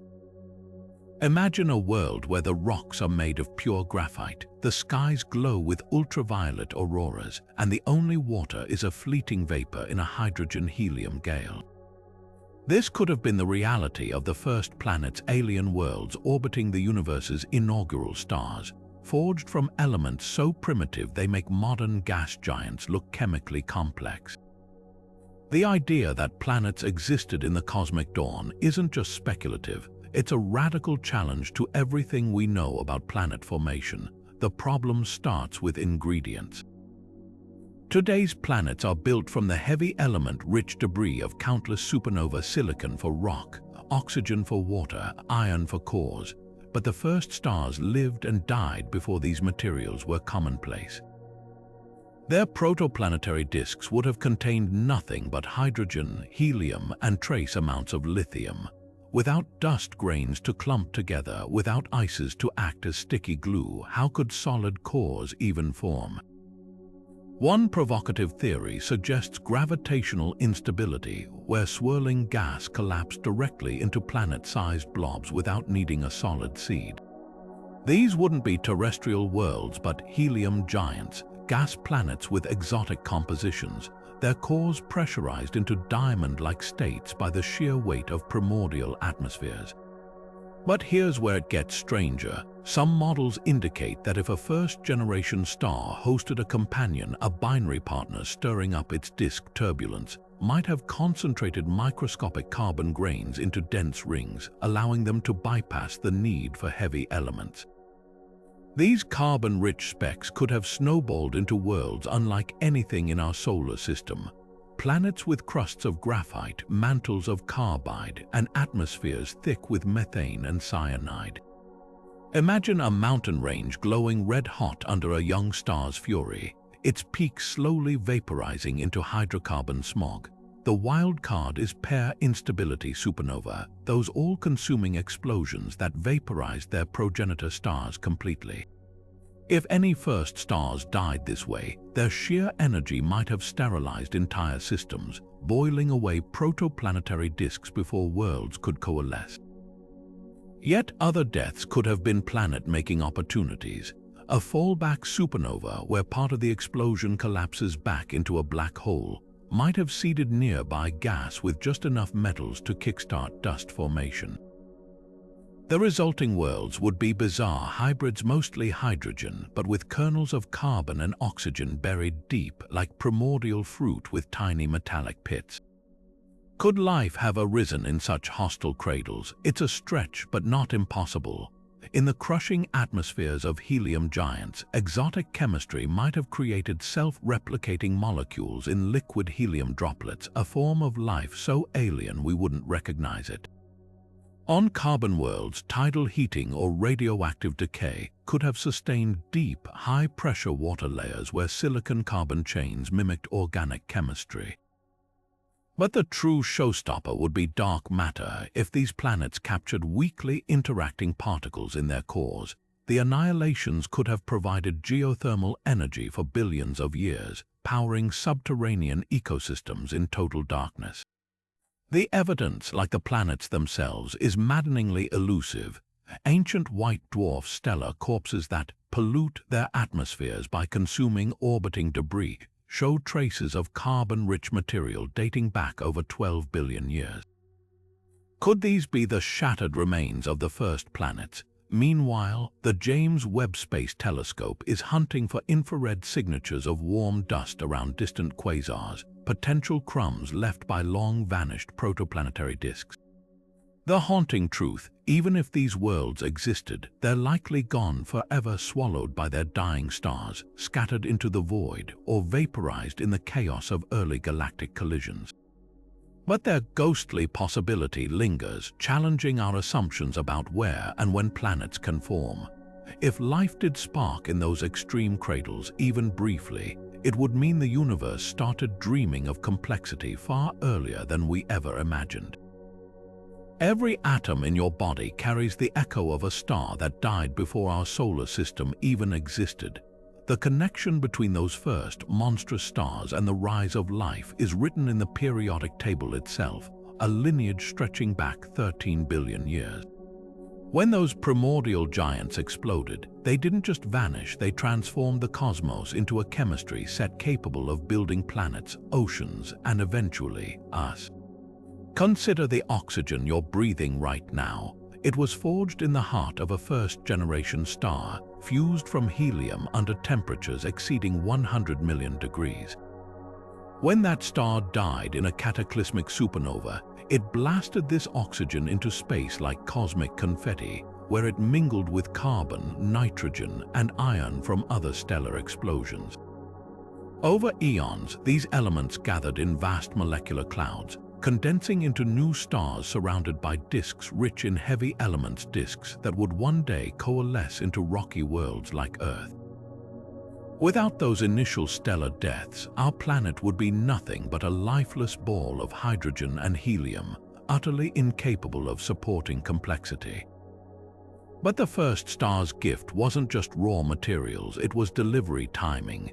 Early supernovae seeded the universe with just enough heavy elements to kickstart planet formation, but not so many that later stars became toxic.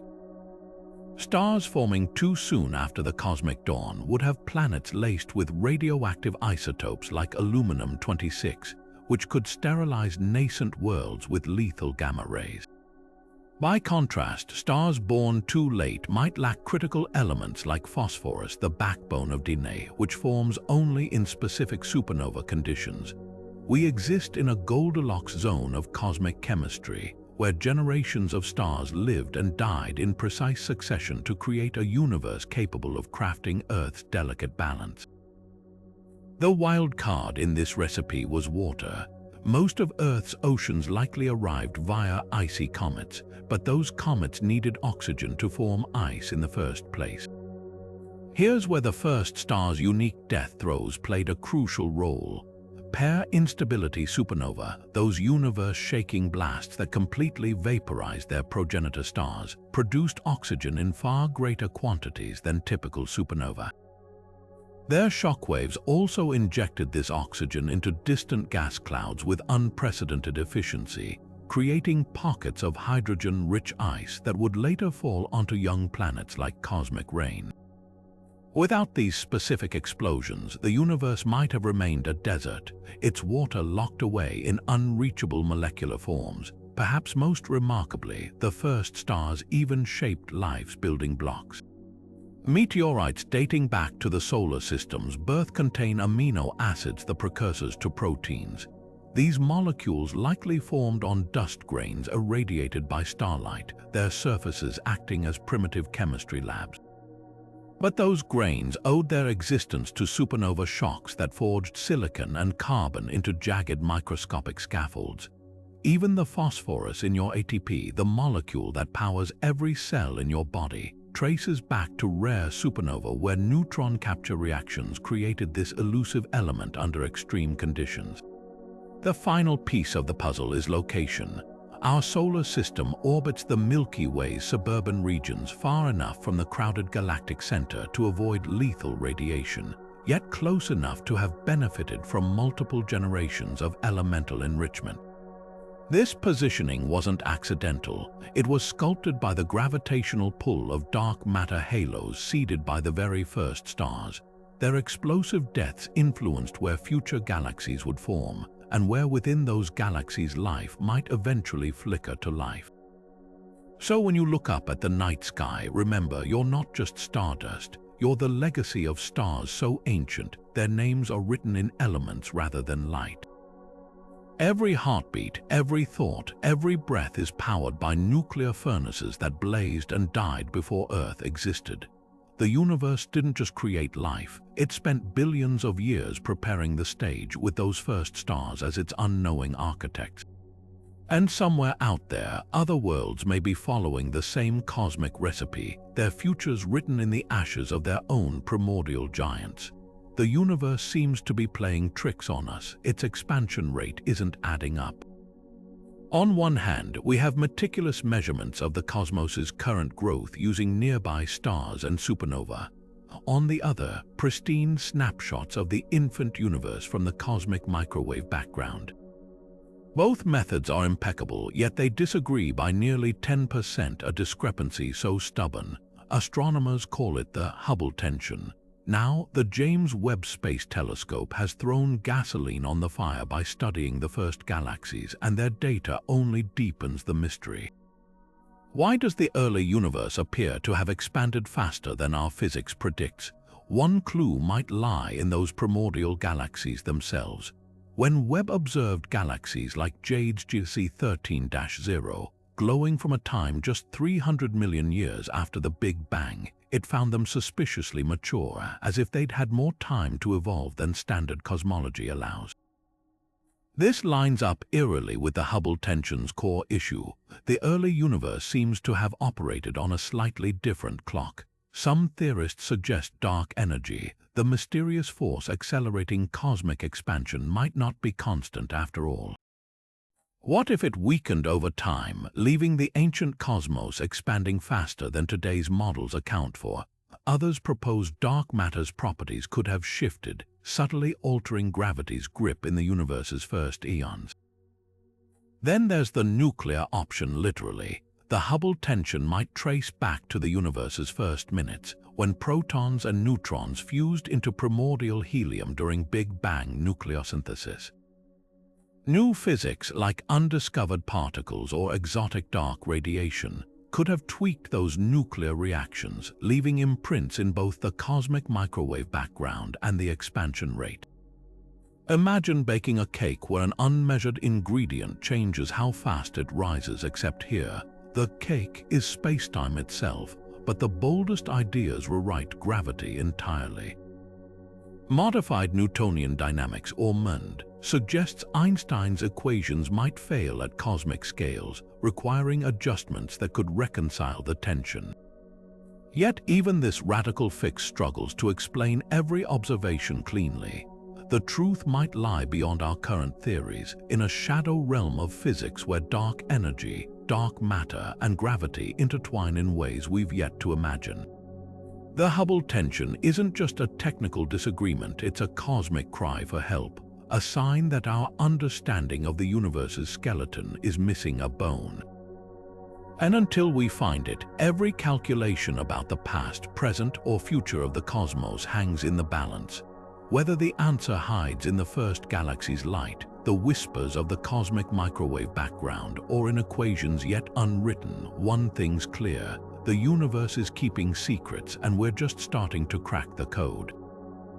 The James Webb Space Telescope was designed to peer into the cosmic dawn, but no one expected it to hand us a universe that defies the textbooks.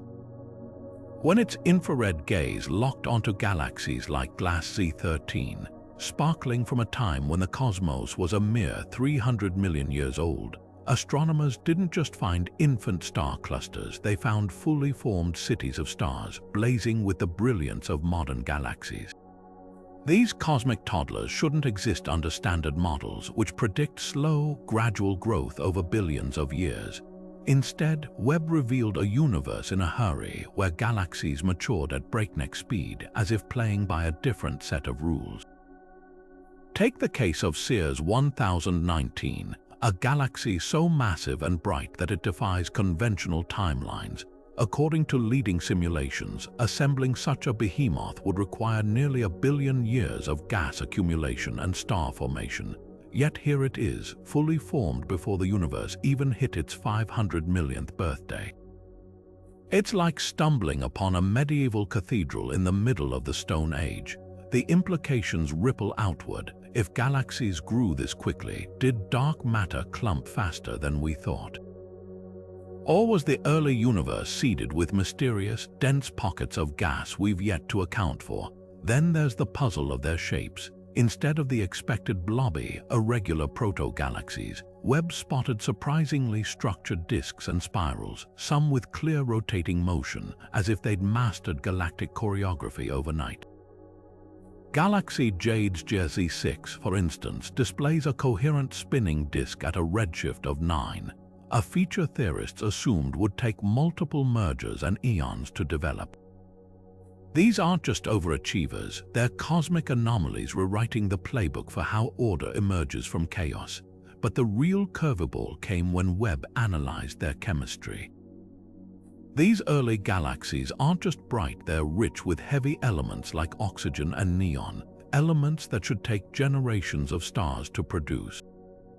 One explanation: the first stars might have formed in hyper-efficient bursts, their supernova polluting nearby gas clouds almost instantly. Alternatively, these galaxies could have cannibalized smaller neighbors in a frenzied feeding spree, amassing metals at unprecedented rates. Either scenario forces us to rethink how quickly the universe went from pristine simplicity to complex chemistry. The most tantalizing possibility is that we're missing a fundamental piece of physics. Some theorists now speculate that dark energy, the mysterious force accelerating cosmic expansion, might have behaved differently in the early universe, briefly supercharging gravity's pull to fast-track galaxy growth. Others wonder if primordial black holes, lurking unseen in these ancient systems, acted as gravitational anchors, pulling in gas and stars like cosmic whirlpools. Webb's revelations aren't just academic. Every unexpected galaxy is a breadcrumb leading back to cosmic dawn's true nature, a time when the universe wasn't just young, but radically different from anything we've simulated. As the telescope probes deeper, each new image peels back another layer of the mystery, revealing a cosmos far stranger and far more inventive than we ever dreamed.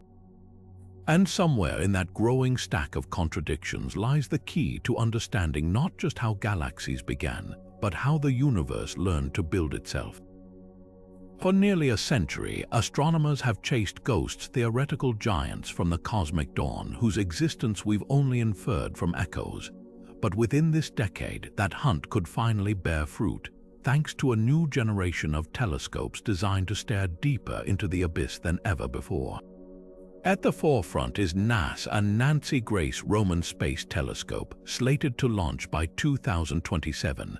Unlike Hubble or Webb, which focus on narrow patches of sky, Roman will wield a field of view 100 times wider than Hubble's infrared camera, allowing it to sweep vast cosmic landscapes in a single glance.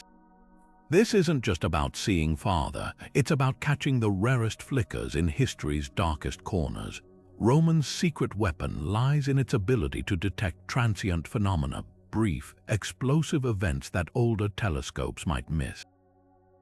Population 3 stars likely ended their lives in spectacular supernova, and while their initial light is too dim to spot directly, their deaths could blaze across the cosmos like fireworks. By scanning enormous swaths of sky repeatedly, Roman might catch the afterglow of a pair instability supernova, a telltale signature of a first-generation star's death throes. Imagine a flash so powerful it outshines its entire host galaxy, lingering just long enough to betray the presence of a primordial titan. Even if these stars themselves remain elusive, their funerals could finally confirm their existence. But Roman won't work alone. The European Extremely Large Telescope, or ELT, currently rising from Chile's Atacama Desert, will bring a mirror 39 meters wide, large enough to dissect the light from individual stars in distant galaxies. While Webb studies the cosmos in infrared, ELT's optical and near-infrared spectrographs could detect population 3 survivors hiding in nearby dwarf galaxies, their pristine atmospheres untouched by later generations. Theoretical models suggest a handful of these relics might still linger in the Milky Way's halo, their chemical fingerprints frozen in time. ELT's resolution could spot them by their eerie lack of heavy elements, a cosmic missing persons case cracked by starlight. Then there's the dark horse, the Laser Interferometer Space Antenna, or LISA, set to launch in the 2030s. This gravitational wave observatory won't see light at all. It'll feel the ripples in spacetime from colliding black holes. If population 3 stars left behind intermediate mass black holes, as some theories predict, LISA might catch their mergers, each event a whisper from the cosmic dawn. It's a long shot, but gravitational waves don't lie. A detection would confirm that monsters once roamed the early universe, even if no telescope ever sees their light. The ultimate prize, a direct detection of a living population 3 star. While most models suggest they're long gone, a tantalizing possibility remains that a few stragglers formed late in isolated pockets of unpolluted gas.